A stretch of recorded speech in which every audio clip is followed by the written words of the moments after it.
Uno, dos, tres.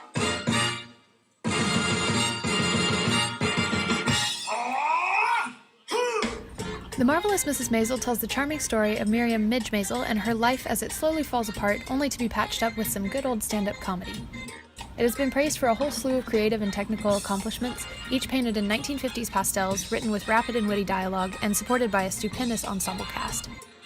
One thing in particular stands out to me as I watch through, though: the cinematography. The artistry of M. David Mullen and Amy Sherman-Palladino has created a niche cinematic language for this show, one of its most prominent features being the one take. The one take is a continuous shot of an event on screen, aka no cuts. They're complicated to do. There must be a strict choreography among the actors, camera operators, and audio department. Everyone has to move in sync for this to work, but when it does, it is such an interesting effect. One of the most famous examples is the opening sequence from Orson Welles' Touch of Evil. Filmmakers have tested the boundaries of this effect as well. Alfred Hitchcock in Rope and Alejandro G. Iñárritu's Birdman were both shot to look like the entire film was done in one take. While Mrs. Maisel may not be laid out to look entirely like one fluid shot, it is filled to the brim with one-take scenes. Director Amy Sherman-Palladino used to be a dancer, and she has cited that as one of the reasons for why she gravitates towards these waltzing setups. One-takes also allow for the action to unfold organically on screen. Filmmakers aren't interrupting the flow with picture or audio cuts, and the audience is able to watch without ever being taken out of the story's world. Mrs. Maisel uses this to its advantage in two areas: time period and comedic effect. This show takes place through the late 1950s in New York City, a time from which many a Hollywood musical came. Through the 40s and 50s, musical films with popping colors, glamorous movie stars, and lively music became an American escape from the disastrous times of World War II. There is a distinct chapter in a lot of these movies that they have in common. Think MGM, Stanley Donen, Singin' in the Rain, and American in Paris. They all have those Technicolor-styled, romantic and grandiose dance numbers that play out in front of you almost as if you were watching them on a Broadway stage. And get this, a lot of them are done in one take. The choreographed scenes in Mrs. Maisel, then, attribute themselves to the style of filmmaking at the time in which the story is set. As an audience, we are signaled through the use of the one take, and we gain a sense of the emotions and ideas tailored to the films that came out of Hollywood between the 40s and 60s. It places us back in a stylized, nostalgic mindset, and this is exactly where Mrs. Maisel's creators wanted us to be. A similar modern use of this can be found throughout Damien Chazelle's La La Land. Aside from the fact that it's also a musical set in Hollywood, he uses one-takes for dance numbers to mimic the styles of Fred Astaire films, for example. But not only does the one-take serve a purpose as far as the setting goes, it also lends a hand in the comedic nature of the show itself.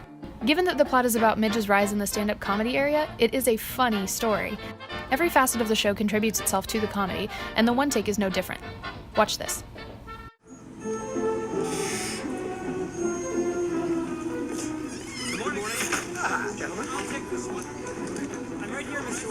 Air out a little. Come on, guys.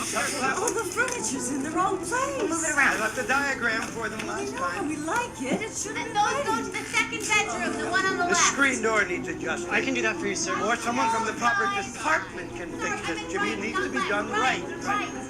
Abe, make sure the windows are open upstairs. All right, got There's it. no room for this. Just wedge it in. Then move that piece of No, don't put it on the couch. carpeting Put on it the back, stairs. guys. We've got to figure this out. I've already figured this out. You just put the couch on the chair. More luggage than last year. Wait. Oh, beautiful day. The luggage is piling up in the kitchen. Watch the lamp. Watch the lamp. Was this tree here last year? Which I tree? think it was there, Papa. I don't remember this big tree being there. Can I help you with the tree, Mr. How Weissman? could you possibly help me with the tree? Explain yourself. I forgot Esther's doll. Let's go get more Betsy luggage. wet Yes, sir, Mr. Weissman. We'll have Jimmy run out for a Wet minute. itself. It has to wet itself. What's the couch doing outside? It's just Papa. It'll get dirty out Oh, here. sorry about Joel, Midge. It's okay, Eliana. Tomato juice, You were sir? getting Hasn't lucky been into fun, here. Now but I'm you're just bringing me trying to tomato move juice. Good. You You like should tomato move juice. on. Such a cat. There's one too many cooks in the kitchen. There's a cook in the kitchen. Watch Oh! out. Oh! Jimmy! There's tomato juice everywhere. Get him off! Abe, Where's we need the to get some couch? help And he here. forgot the baby. Jimmy, bring a mop and the baby. Why is the couch outside? I don't know. That whole clip is just 1 minute and 35 seconds, and so much happens from start to finish. As opposed to a lot of the other one-takes I've mentioned, this one is a lockdown shot. Still though, choreography is key, and that's what makes the scene so funny. The family's hilarious chaos translates through the swinging doors, the running back and forth, and even the moments inside the house that go unseen, only heard. By letting the one-take roll out on its own, the director also allows the actor's timing to take precedence. This cast is one made up of perfectly timed actors, and this is a prime example of how their delivery carries the weight of the comedy. Palladino uses the technique of the one take to enhance the show's overall effect, both in its setting and comedy, and thus its nostalgic, witty, and charming tone.